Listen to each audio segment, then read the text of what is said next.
Hoje viemos a Arraiolos. Em Arraiolos os temas não faltam.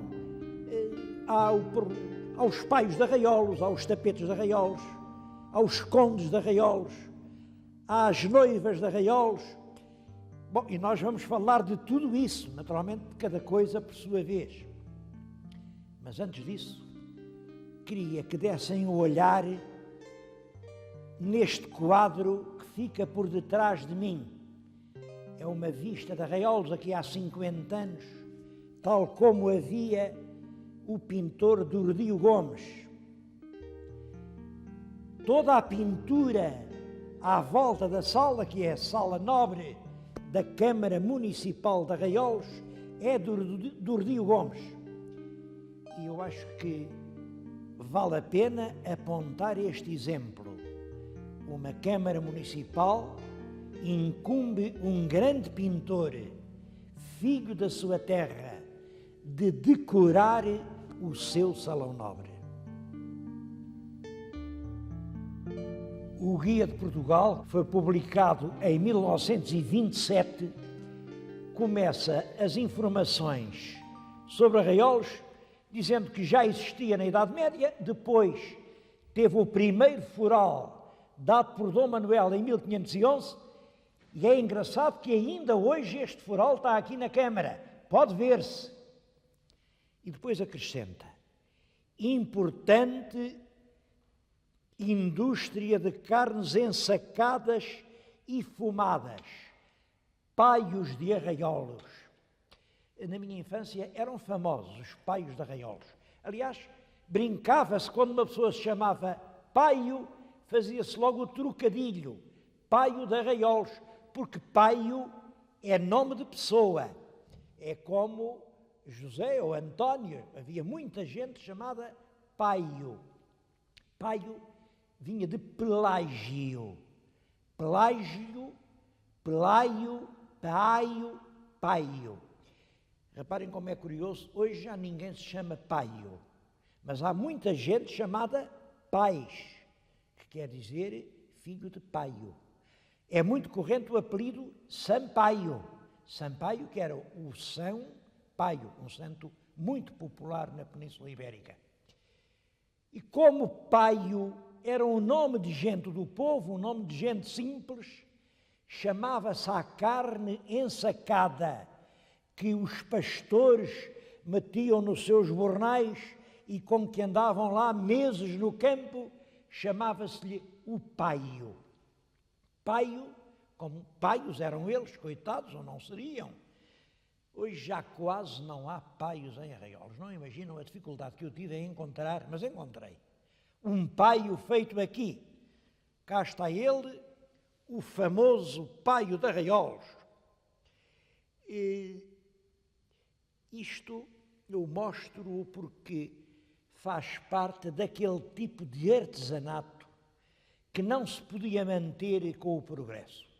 Hoje, as condições de abate dos animais obedecem a regras fixas e não é possível a existência destas pequenas indústrias. Mesmo assim, aqui no Alentejo, nas casas particulares, ainda há quem vá fazendo o seu paio. E devo dizer que vale a pena prová-los. A outra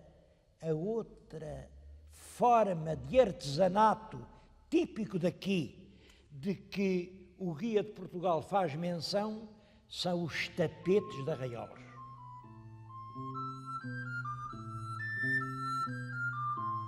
Gostava que lessem comigo algumas frases que o grande Filho de Almeida escrevia há cerca de 100 anos sobre os tapetes de Arraiolos. Ele dizia isto: nos séculos XVII e XVIII tivemos em Arraiolos uma indústria caseira de tapetes fabricados à mão pelas mulheres. 2 ou 3 cores de lã rudimentares, barbaramente inspirados sobre padrões de tapetes persas ou alguns panos murais de fábrica romana. O ponto da tapeçaria é muito simples. florões de corte extravagante, cercaduras de pássaros hieráticos, mas tudo isso tão originalmente decorativo, que seria hoje de um gosto raro, a armar com panos de arraiolos as recâmaras e os salões de qualquer confortável casa portuguesa. Isto era o que dizia o Fialho. Vejam a intuição do escritor. 100 anos depois, é como ele diz. É hoje de um gosto raro a armar com panos de arraiolos as câmaras e recâmaras de uma casa portuguesa. Porque eles continuam a ser feitos à mão pelas mulheres. Aqui neste concelho, 2.500 mulheres trabalham nos tapetes de arraiol, à mão, inteiramente à mão. Aqui ainda ninguém viu, em parte nenhuma, uma máquina de fazer tapetes. Estou a falar numa coisa séria e numa coisa grave. Eu disse aqui, em Arraiolos. Isto não se aplica ao conjunto do país. Começam a aparecer falsificações, onde por agora é só o fundo, não tarda que seja tudo. É já feito à máquina. Mas eu ando há que tempos nesta guerra. Quando é que aparece o verdadeiro selo de garantia da genuinidade, da qualidade do verdadeiro tapete de arraiolos? Porque hoje, neste mundo do feito em série, feito à mão pelas mulheres, já só aqui em Arraiolos.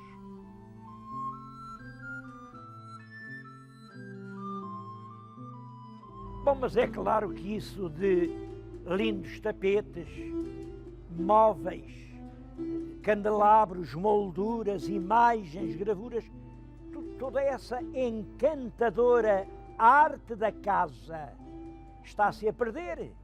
Não é possível manter uma arte da casa com duas assoalhadas, com louça descartável, o pai e a mãe empregados.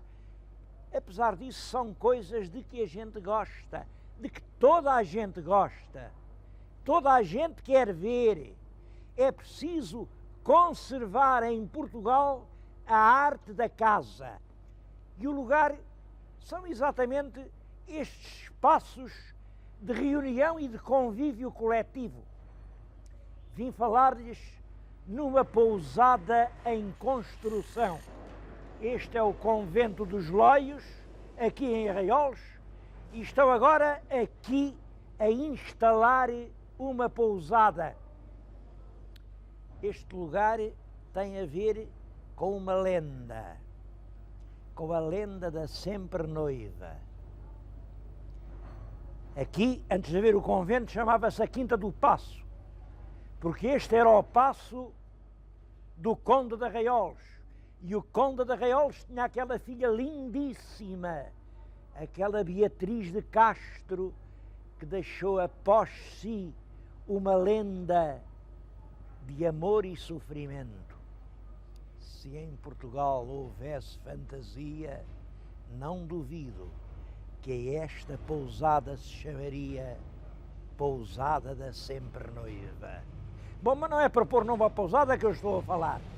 É para exprimir o meu desejo que aqui, neste espaço privilegiado, haja realmente uma recolha das belas coisas portuguesas, dos tapetes, dos móveis, das mesas postas, das louças, das cristalarias, para conseguir que, como deve ser, estes edifícios históricos, uma vez entregues à fruição turística, tenham um fim condigno.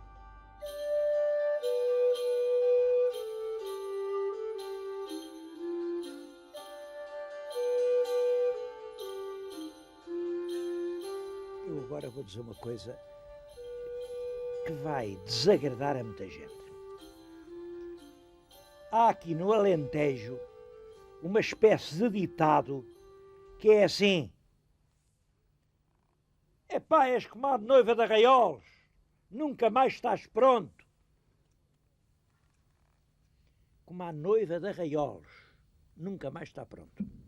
Bom, aqui em Arraiolos já arranjaram uma explicação. Diz que havia aqui uma rapariga que era noiva, estava para casar, o noivo foi para a igreja, esperou, mas a menina demorou-se. Porquê? Quando saiu para vir casar, vinha toda vestida com um tapete de arraiolos. Isto hoje vem escrito, esses guias turísticos, todos contam essa atrapalhada e eu não acredito em nada disso, não pode ser.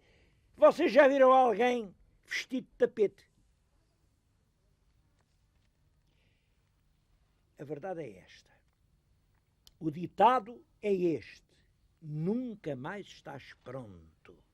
És como a noiva de Arraiolos. O que é a noiva de Arraiolos? Realmente em Arraiolos há qualquer coisa que se chama noiva. É a sempre noiva. A sempre noiva é a mulher que está sempre para casar. Está sempre, mas nunca mais casou. Estou precisamente a falar-lhes no velho paço medieval, a que chamam a sempre noiva. Fica aqui em Arraiolos. Esta é que é a noiva de Arraiolos.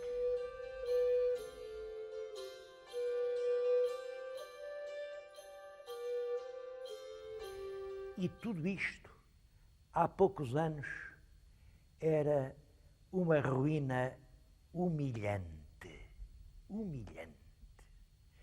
Eu, nessa altura, vim aqui e fiquei muito emocionado. Escrevi num livreco meu. É uma vergonha que um país como nós somos tenha uma ruína tão ilustre e a deixe estar naquele estado. Bom, vocês sabem, a gente escreve estas coisas, escreve na ideia de que alguém leia, é como o semeador que lança uma semente à terra. Agora, podem imaginar a minha emoção quando, há poucos dias, toco ao telefone, olha, aqui fala o arquiteto Arsénio Cordeiro, é uma pessoa que o senhor não conhece. Bem, isso era o que eu julgava. Ele julgava que eu não sabia quem era o arquiteto Arsénio Cordeiro, porque não sabia que o pai dele, que era um grande médico, me salvou num momento difícil, não sabia que eu que geralmente digo mal dos nossos arquitetos, mas gosto imenso da nova Torre do Tombo, que é obra dele. Portanto, disse: o arquiteto, sei muito bem, o senhor é o tal homem que fez a Torre do Tombo. O que é que o senhor quer?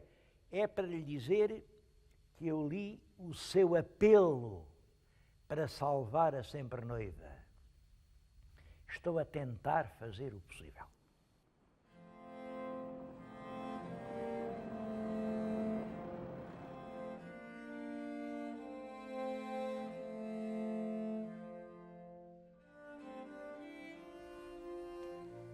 O construtor do Paço da Sempre Noiva foi um bispo de Évora, Dom Afonso de Portugal. Eu estou justamente diante do monumento funerário desse bispo. Já lhes falei dele.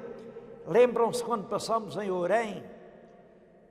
Vimos aquele túmulo do Conde de Ourém, solitário, o tal homem que à hora da morte, quando os confessores lhe diziam: case com esta senhora que é a mãe dos seus filhos, case, e ele recusava-se. Ora bem, um dos filhos que esse Conde de Ourém, que já era então Marquês de Valença, tinha, era justamente este Dom Afonso. E como era filho do herdeiro do título de Duque de Bragança, este pequeno quis suceder ao pai e disse: o meu pai é que viria a ser Duque de Bragança, ele morreu, agora sou eu. Mas o Dom João II não concordou. O Dom João II nunca gostou muito desse Conde de Ourém. Esse Conde de Ourém foi quem urdiu aquela tenebrosa intriga que levou a matar em Alfarrobeira o infante Dom Pedro, regente, e o infante Dom Pedro era avô do Dom João II.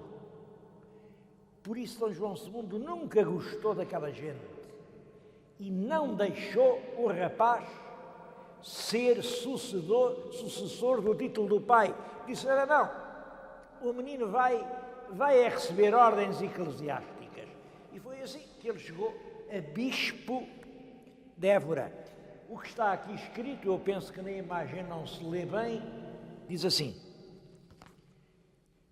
aqui jaz o reverendíssimo e muito ilustre senhor Dom Afonso de Portugal, filho do Marquês de Valença, neto del rei Dom João de Boa Memória e herdeiro da Casa de Bragança. Foi bispo desta cidade porque, além da sua devoção, quis el rei Dom João II que fosse clérigo. Reparem, foi bispo porque, além da sua devoção, o rei quis que fosse clérigo. Claro que isto de fazer assim clérigos à força não dá, e é claro, ele foi um clérigo. Olhem, já era velho, ainda ao Papa mandava breves a dizer, era em latim, claro, já tens os pés para a cova, ainda não sabes ter uma vida respeitável, pedens in sepulcro, é o que diz a austera bula.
Velho paço da sempre noiva está a recuperar a sua dignidade histórica.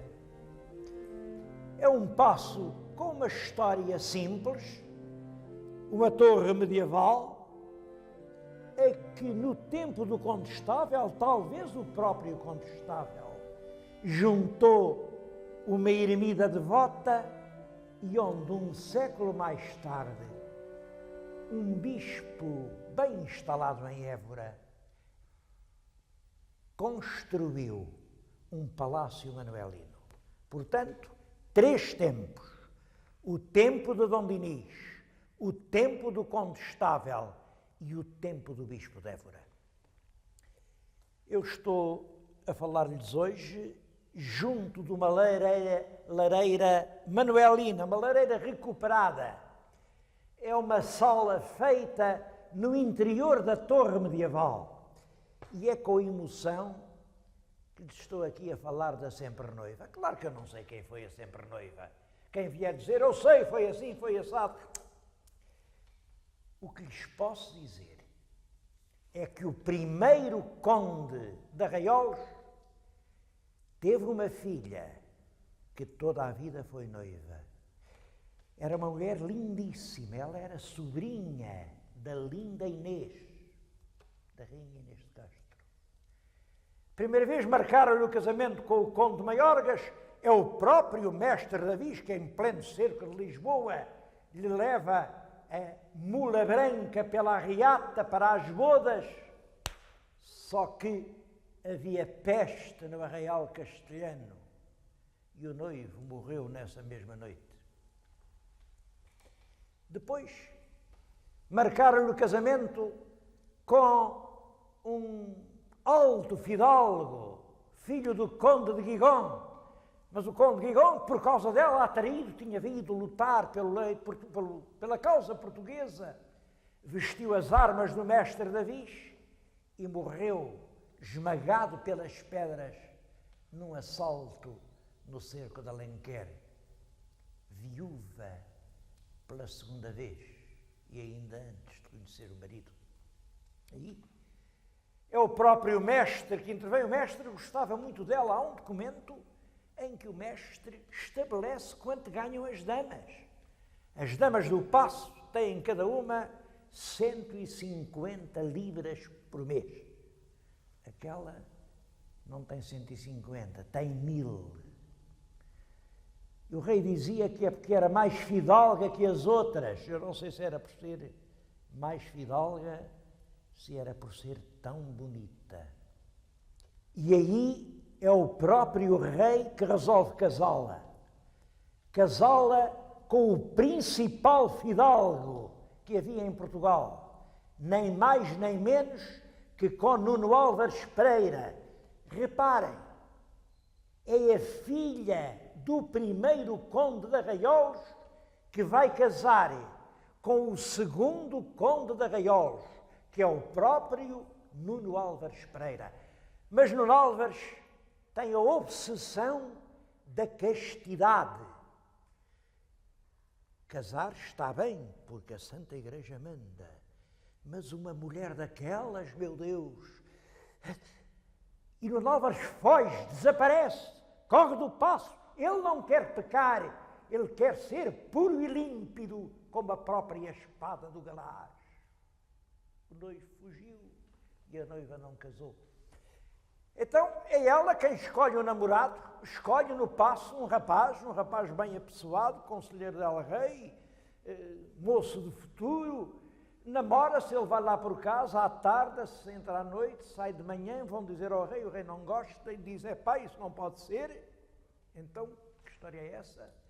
Quem manda aqui nos casamentos sou eu. E proíbe expressamente o rapaz de namorar a filha do conde de Arraiolos. O rapaz desobedece e tudo isto termina tragicamente. É uma coisa que é difícil de explicar.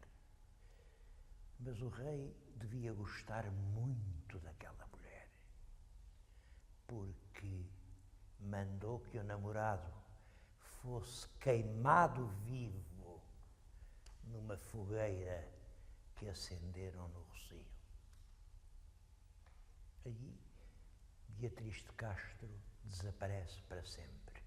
Sabe-se que, com os olhos cheios de lágrimas, vai para a Espanha e não há mais notícias dela.